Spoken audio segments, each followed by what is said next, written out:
give you all, we give you all, we give you all.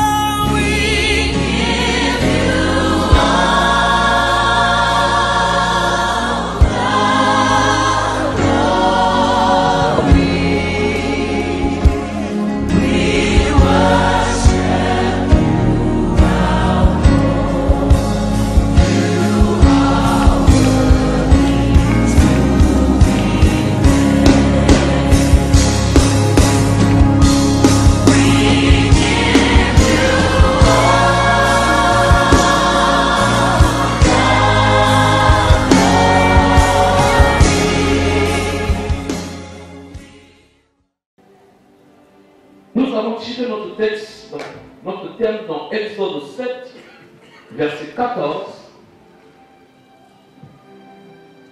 L'Éternel dit à Moïse, Pharaon a le cœur endurci. Il refuse de laisser aller le peuple. Va vers Pharaon dès le matin. Il sortira pour aller près de l'eau et tu te présenteras devant lui au bord du fleuve. Tu prendras à ta main la verge qui a été changée en serpent. Et tu diras à Pharaon, l'Éternel, le Dieu des Hébreux, m'a envoyé auprès de toi pour te dire, laisse aller mon peuple afin qu'il me serve dans le désert. Et voici jusqu'à présent tu n'as pas écouté. Nous sommes en train de partager le terme à l'école de guerre, laisse aller mon peuple afin qu'il me serve. Laisse aller mon peuple afin qu'il me serve.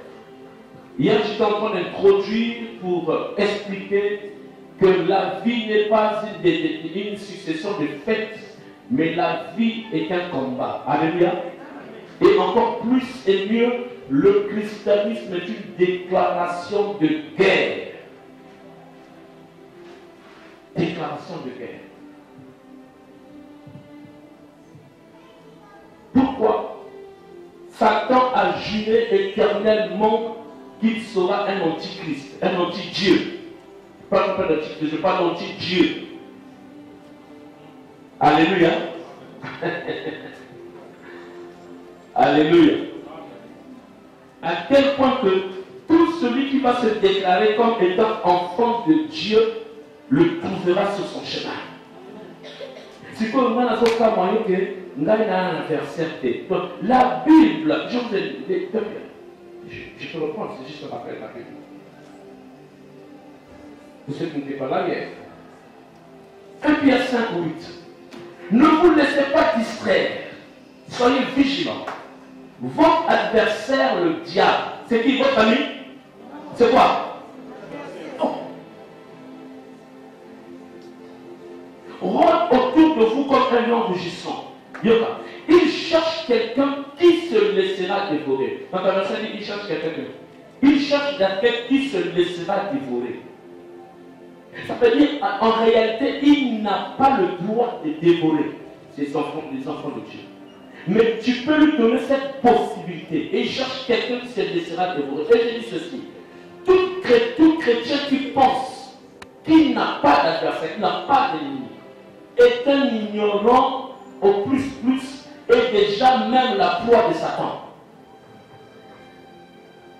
Alléluia. Alléluia. Il ne faut pas confondre les choses. Ne confondons pas les choses, les amis. Nous avons lu avec vous la Bible dit dans Exode 1 que Israël prospérait, Israël se multipliait, ils sont devenus forts, ils sont devenus nombreux. Et à un moment donné, il y a un roi qui arrive en Égypte qui ignore ce peuple, qui ignore Joseph. Je vais revenir sur ça pour expliquer les choses. Suivez-moi s'il vous plaît. Et la Bible déclare qu'en réduisit Israël en un esclavage sévère, une servitude. À tel point que leur vie devient amère. Les gens qui étaient habitués à avoir des veaux, à manger la viande, à manger chaque jour, se réveiller, manger, ils avaient des brebis, ils avaient des troupeaux, ils étaient prospères. Ils ont commencé à fabriquer des briques pour Pharaon. Ils ont commencé, bah, il y a mon salaire pour ma solidarité. Tu es en train de faire des choses dans ta vie là, présente, quand tu écoutes là, que Dieu a quitté. Pourquoi? À cause du problème. Alléluia. Et on se console comme ça, tu travailles, tout ça. Tu sais que le travail que tu fais n'est pas le travail dédié, le travail que Dieu veut que tu fasses, mais tu fais quand même. Dis-moi faire les briques. Ah. Israël n'était pas destiné à faire les briques. Pas destiné à faire les briques. Il ne faut pas mal le comprendre. C'est pas nous adultes sont en train de faire les briques là, ils sont devenus pour Pharaon. Hein? Il ne faut pas confondre. Ok? Voilà, il faut comprendre ce que je suis en train de dire. Le roi dit il faut les empêcher de grandir. C'est-à-dire, il faut trouver un bon moyen. Tout petit sapin, ma casse, empêchez-les. Empêchez-les. Empêchez. Alléluia.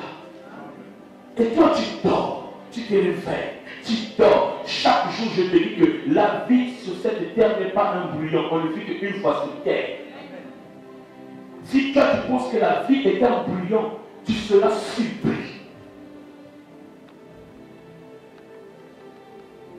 Alléluia. Il laisse partir mon peuple. Le thème de cette année, c'est partir pour arriver. Nous sommes au 4e mois. Tu es à quelle distance de ton objectif? Pour que tu aies été retenu en août. Comme la fois passée, je vous ai parlé de l'agneau qui était sorti de la maison de son père, qui était sorti déjà, qui avait sauté la barrière, mais qui est arrivé quelque part, au croisement de route. Au croisement de route, il a été bloqué, on l'a caché. Jésus est venu l'attendre et prophétiser. Et puis on en parle encore dimanche. On a conduit l'agneau dans le prophète. Il dit, mais l'agneau, je te dis, allez-y au village. Alléluia. Allez-y où? Entre le croisement des deux riels, vous allez voir l'agneau est attaché. Parti pour arriver. Voilà pourquoi le Saint-Esprit a vomi ce terme en pleine Pâque. Parce que la Pâque, c'est la libération. En tant que chrétiens, nous ne fêtons pas la Pâque juive. Nous fêtons la Pâque chrétienne qui veut dire simplement que la Christ, notre Pâque immolée, la délivrance. Alléluia. Donc, nous avons laissé l'aspect historique aux Juifs. Nous sommes sur l'aspect prophétique. Christ, notre Pâque. Ça veut dire Christ, notre délivrance, on joue le jour. Donc, tu ne peux pas parler avec ce moment. Alléluia. Alléluia. Quelqu'un comprend?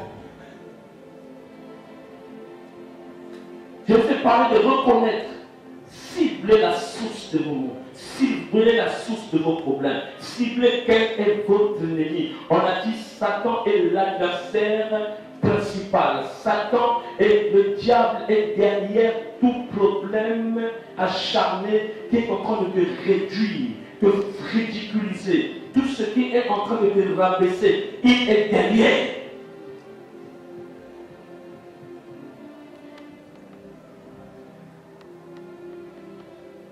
Mais il travaille avec les anges. Voilà pourquoi je dis que tout pouvoir qui dérange le plan de Dieu dans votre vie, qui sabote la mission assignée par Dieu, c'est votre ennemi. Dis-moi avec Amen bien. Amen. Toute entité, qu'elle soit spirituelle, qu'elle soit physique, qui est en train, c'est-à-dire qui est mécontent de votre progrès, comme Israël prospérait. Et le roi dit, là, cherche un moyen pour les arrêter. Tout ce qui est contraire au progrès que Dieu a promis pour toi, j'ai des plans merveilleux pour toi. Qui a votre désir d'atteindre la hauteur de la bénédiction de Dieu, c'est un ennemi. Comment tu peux dire, tu veux dire, mais là, donc, Et ça, c'est quelle prière? Ça, c'est comment? Hey! L'ignorance est le véhicule qui va t'amener dans la vallée de la destruction. L'ignorance va faire à ce que tu t'asseyes dans la plaine d'illégré. Pendant que les autres sont engagés dans le tapis rouge de l'élévation. Alléluia. Alléluia. Derrière tout problème acharné qui vous embête, qui vous retient, il y a une entité spirituelle, un pouvoir, une source spirituelle qu'il faut localiser. Alléluia. Alléluia. Exode 1. Exode 1. Oh, ça va. À partir du verset 5. Les personnes issues de Jacob étaient au nombre de 70. 70 en tout. Joseph était alors en Égypte. Yes. Joseph mourut, ainsi que tous ses frères et toute cette génération-là. Yes.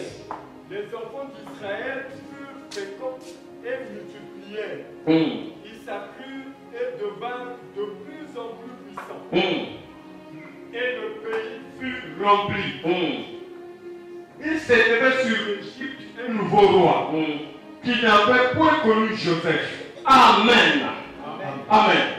La Bible dit, Jacob, l'homme béni, l'homme qui a vu la promesse israélienne, est rentré en Égypte avec tous ses enfants. Ils sont rentrés en Égypte. On a cité les enfants de Jacob. Et la Bible dit qu'ils étaient au nombre de combien? De 70. Parce qu'on n'a pas cité Joseph, parce que Joseph était déjà en Égypte. Et Joseph meurt, ainsi que toute cette génération est morte. Ils sont morts. Mais ils ont laissé Israël dans un bonheur compliqué, dans un bonheur énorme, dans un bonheur étonnant, dans une prospérité qui ne dit pas son nom. Alléluia. Contrairement à la majorité de nos familles, de nos vieux, de grands-pères, de tout ça là, qu'ils sont laissés dans une désolation compliquée. Et il faut les entendre dire, le jour que je vais mourir, amenez-moi au village dans tel. Il n'a rien laissé. Je veux bien qu'on lance ça, mais avec quoi? Il vous donne une poisson compliquée. Alléluia. De fois même, tu as payé les frais, tu t'es parti pour payer les frais, par exemple, mais s'il était malade, tu as même emmené au Maroc, il est parti mourir là-bas. Tu dois évacuer les corps jusqu'à Tchamich. Parce qu'il avait dit qu'il faut m'engueuler là-bas. Mais il n'a rien laissé. Et si tu ne fais pas ça, ça complique ta vie. La possible? Alléluia. Les amis, chers parents, nous qui avons connu Christ, battons-nous à ne jamais laisser les tâches inachevées à nos enfants. Amen. Je voulais que quelqu'un dise Amen bien. Amen. Dis encore Amen bien. Amen. Bats-toi à ne pas laisser les tâches inachevées. À ne pas laisser un fil difficile à l'autre. Regardez ça. Ce passage nous sauve dans le scénario, ok. Pourtant, tu es là, bats-toi. Tu as Dieu avec toi. Alléluia. C'est Dieu qui est fort. Si nous sommes en train de se battre avec les esprits, les trucs que les autres ont laissé, les papas, les mamans, laissé les ancêtres, toi, au moment tes enfants, c'est les justes de ce que toi tu laisses. Quelqu'un dit ça avec moi. Au CP, il a noté? Amen. Alors la petite, les enfants d'Israël furent féconds, se multiplièrent, ils s'accrurent, devinrent de plus en plus puissants. J'aime ça. Qui les a menés dans cette prospérité-là? Énorme. Or que je prie aujourd'hui, c'est des jours de déclarations fortes, parce que dans ce sont des déclarations prophétiques. Je prie que tu sois cet homme, ce candidat que Dieu a élu pour conduire cette famille dans ce bonheur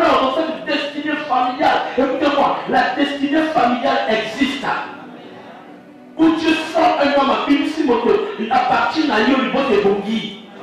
Amen, ça m'a paix. Amen. Est-ce que vous pouvez le voir dans les sites Yo? Je vais t'expliquer quelque chose. Je vais t'expliquer quelque chose. La Bible dit ceci. La Bible dit, il s'éleva au verset 8.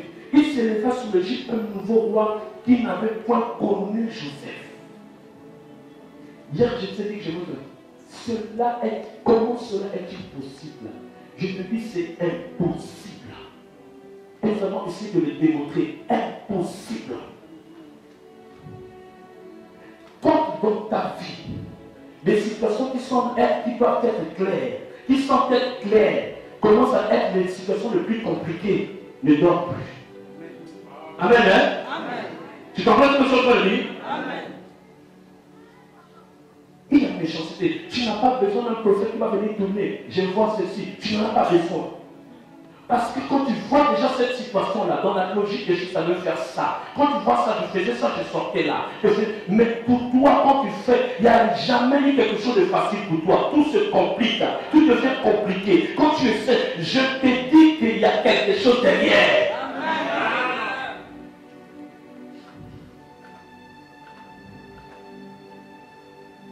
Après, tu vas expliquer chez quelqu'un, mais moi, j'ai rien de facile pour moi. Tout ça, maman, vous avez pas ça la caca pour tout ça là, il y a eu ça là que, il y a au moins la caca passer 15 années.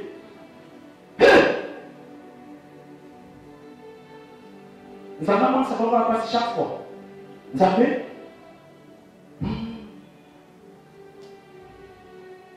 Alléluia. Regardez, on explique quelque chose. La Bible dit, le Joseph, on le Pharaon a Boussani. Quel Joseph? Dis avec moi quel Joseph? Quel Joseph? La Bible dit, Pharaon, quand Joseph se présente devant Pharaon, il explique l'énigme de Pharaon, il donne la solution à l'Égypte. La Bible dit, il ôta son anneau de la main, qui est le sceau. C'est avec ça qu'il s'élève. C'est avec ça, c'est le sceau, la distinction. Papa, toi qui es déjà fait. La plus haute distinction du pays, c'est quoi ici? On en a? Commandant d'honneur. On fait ça sans cérémonie? Ah, est-ce qu'on fait ça sans cérémonie? Ah, voilà, pas de souci. Est-ce que c'est pas marqué dans les archives? Comment on appelle ça? Journal officiel ou quoi? Ah! Merci. Dans mon livre, ma bien. Et c'est cet homme, nommé par le grand Pharaon. La Bible va jusqu'à dire, Pharaon dit à Joseph, Joseph, entre toi et moi, ce qui fait la différence, c'est seulement le trône. Sinon, il n'y a personne. Les amis, lisez la parole de Dieu. Pharaon dit à Joseph, il n'y a personne en Égypte ici qui pourra lever ni le pied, ni la main sur toi. Personne. Donc, un demi-pharaon Joseph. Alléluia. Dites Genèse 41, pour ceux qui n'ont. Genèse 41, verset 42. Alléluia. Regardez. Je vous demande des choses. Joseph arrive au trône à 30 ans. Ok? À 30 ans, il est nommé le premier ministre, le conseil spécial, il a tout. Donc, le demi-pharaon. À 30 ans. Joseph est mort à quel âge? Ah, voilà la manière de ça dire. Joseph est mort à 110 ans. Différence combien d'âge? 80 ans. 80 ans. Nous sommes en 2019. Remontez à combien de temps? À peu près quelle année? 39. Donc 1900. Même chez nous au Congo. Est-ce qu'on n'a pas les archives de 1939? On ne connaît pas ce qui s'est passé. Même s'il n'y a pas eu, c'est avant, comment on l'appelle, l'indépendance. Pourquoi? Mais on connaît, quand on fouille là, on va trouver. Amen. Amen. Hein? Combien de fois l'Égypte qui est reconnue pays archiviste? La science a démontré que les vieux trucs de Toutankhamon, de quoi on a retrouvé tous les hiéroglyphes gravés. Alléluia. Bible dit, Pharaon, il arriva un roi qui oublia. Je veux que tu comprennes bien ça. Je sens que le parti calmement pour que tu comprennes. Je ne fais pas la blague. Alléluia. Alléluia. Quelqu'un comprend ce que je suis en train de dire? Comme vous lisez Genèse 41 toujours, tout ce résumé-là, à partir du verset 57, la Bible dit toute la terre venait acheter la nourriture en Égypte chez Joseph. Joseph est établi gouverneur mondial. La Bible dit bien toutes les nations, toute la terre était dans la famille et il courait vers qui? Joseph. En termes d'aujourd'hui, on parlera de banque mondiale pour Joseph. Oh my God. My God. Donc, une icône de la nation. Quelqu'un qu'on ne peut pas oublier. À partir de Joseph, Joseph a levé l'Égypte au plus bas. On parle de l'Égypte à cause de Joseph. Alléluia. Ce n'est pas fini. Quelqu'un comprend ça? Donc, Genèse 47. À partir du verset 26, la Bible dit, Joseph fit une prescription pour les 1/5 des terres de l'Égypte doit revenir à Pharaon. Il signe une loi, un décret, qu'à partir d'aujourd'hui, donc toutes les richesses qu'on a fait, chaque pharaon qui sera au pouvoir aura le 1/5 des richesses de l'Égypte. La loi existe. Ça veut dire, tout ça veut dire, ça veut dire, même le pharaon qui est au pouvoir actuel là, il bénéficie de la loi de Joseph. Oh, les amis. Comment pour vous, Joseph? Dis avec moi comment. Maintenant, je suis en train de poser la question, comment est-ce qu'on t'a mis à côté?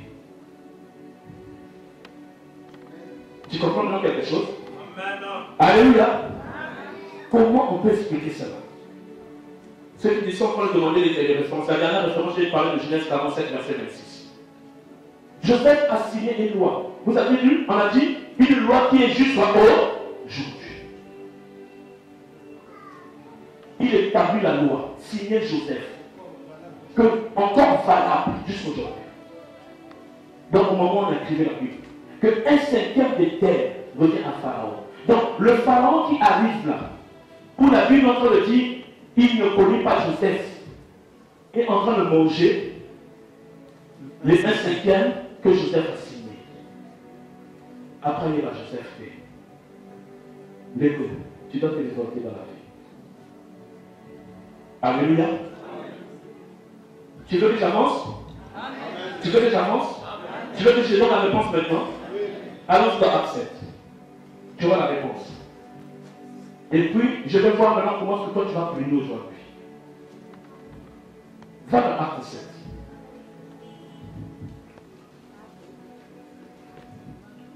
Verset 6. Voici ce que Dieu lui déclara. Déclara qui à Abraham. Tes descendants vivront dans un pays étranger où ils deviendront esclaves et où on va les maltraiter pendant 400 ans. Je saute, verset 17. Et quand le temps de cette promesse, prophétie, pour laquelle Dieu avait juré à Abraham, s'approchait, le peuple s'augmenta et se multiplia en Égypte. Alors, jusqu'à ce qu'il parut en Égypte, un roi qui n'avait pas connu Joseph. Je vais t'expliquer. Voilà les secrets là. La Bible dit, l'histoire du roi qui n'a pas connu Joseph, c'est pas lui. Dis avec moi, c'est pas lui. Quelque chose de derrière. Alléluia. Ah, Dieu a dit à Abraham, à cause des péchés d'Israël, à cause des abominations et tout, il va arriver un moment dans le parcours de cette famille, parce que c'est une famille, ils vont se retrouver dans un pays où ils seront esclaves. Alléluia. Ils seront comment? un esclave fort. La Bible continue à dire maintenant, c'est qu'il y a eu un problème, il y a eu comme une contradiction avec ça. Il dit, le moment où cette promesse, où cette prophétie commence à s'accomplir, sur le terrain, il y a autre chose. Qui a compris autre chose, c'est quoi? Qui a bien lu? Qui peut comprendre avec moi? Acte 7, 17, il y a autre chose, c'est quoi? Hein? Au verset 17, qui a compris c'est quoi? La contradiction. Hein? Le peuple se multipliait et s'augmentait. Alors on a dit qu'il devait être comment? Esclave. Au moment, suivez-moi, au moment où cette prophétie doit s'accomplir pas comme un esclave, mais sur le terrain, le peuple d'Israël est comment? Nombreux qui sont en train de dominer. Alors, il faut faire quelque chose. Quelqu'un comprend le nom? Les lois qui sortent là, ceux qui parlent de tout. Les décrets de Joseph sont là. On connaît que Joseph c'est un grand. Mais on dit que le roi qui arrive, c'est là où on dit, ma version c'est dit, alors, jusqu'à ce qu'il parut en Égypte, un roi, qui doit accomplir cette parole. Mais tu vas accomplir cette parole pour le sang de Joseph, tu ne peux pas. Joseph a fait, tu ne peux pas. Alors, on a oublié tout. Quelqu'un peut comprendre ce qu'on le dit. Je ne sais pas qu'est-ce qui s'est passé, mais il fallait qu'il y ait quelqu'un qui ne voit pas le passé, les exploits de Joseph, qui ne voit pas toutes ces choses-là. Dans notre langage actuel, on peut dire qu'on l'a rasé la tête, on a enlevé la mémoire, on a fait disparaître tous les bienfaits des archives.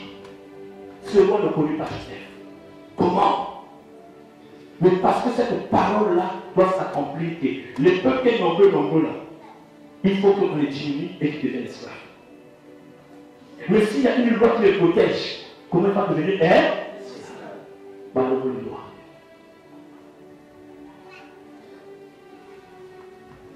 Quelqu'un peut comprendre avec moi? Quelqu'un peut comprendre avec moi? Ce qui avait été invisible, le peuple ne savait pas. C'était dit Abraham. Eux ne savaient pas. C'est eux que nous sommes en train de lire. Eux, à leur époque, ils ne savaient pas ça. Ils étaient prospères. Alors, le ciel a envoyé une personne qui a oublié tous les bienfaits de Moïse, de Joseph. Je dis à quelqu'un, ça, c'est parce que c'était programmé par Dieu. Ok? C'était Dieu qui avait dit que ça va arriver. Maintenant, pour ton problème, tu penses que c'est aussi Dieu? Ah. Regardez comment les événements ont été programmés spirituellement des années, malgré ce peuple qui a pensé qu'il est devenu prospère, les a rattrapés. Et il y a eu quelqu'un qui est venu exécuter cette chose.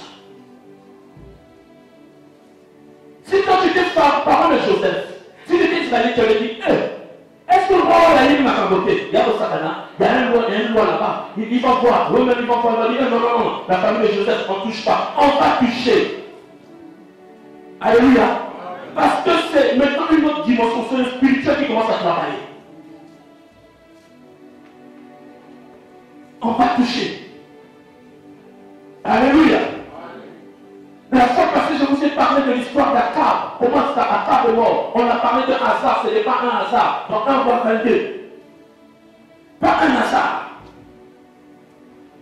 On a dit, le trône était assis comme ça. Et on a posé la question. Qui va tuer Akab? Nana Kouboumai, Nana Kouarete, il est roi, il est en train de régner. Alléluia. Il a dit, qui se tuera Akab pour qu'il monte à la montre et qu'il périsse pour le tue?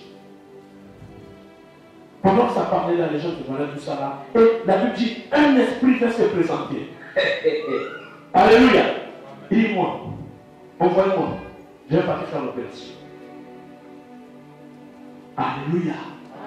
C'est-à-dire que l'école de guerre aujourd'hui dit qu'un salarié va faire ça.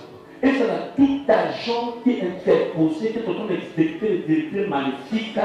C'est-à-dire que Dieu va s'occuper de lui.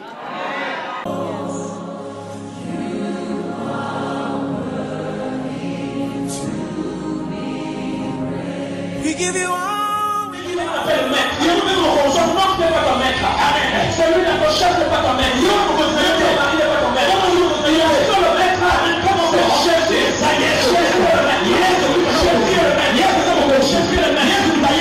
Il n'y aura plus de deuil, mais il y aura la joie. À partir de maintenant, tu relèveras les murs qui ont été écroulés autrefois par tes parents, par tes ancêtres. Mais Job dit quelque chose. Mon rédempteur est vivant, my God. My God. Que Dieu relève quelqu'un dans cette salle. Que Dieu relève quelqu'un dans cette salle. Je dis que ton rédempteur. Mais Job dit quelque chose. Mon rédempteur est vivant, my God. My God. Que Dieu relève quelqu'un dans cette salle. Que Dieu relève quelqu'un dans cette salle. Je dis que ton rédempteur, pour Corneille c'était Pierre, mais pour toi ça peut être un gouverneur, ça peut être un homme d'affaires même aux États-Unis, qui va faire un voyage jusqu'au, il ne croit pas, jusqu'au Congo. C'est possible. Ça peut être un divine. Je dis une chose, il prend les choses faibles pour confondre les forts. Il prend les choses viles pour confondre les sages. Tu es poussière, mais tu vas régner.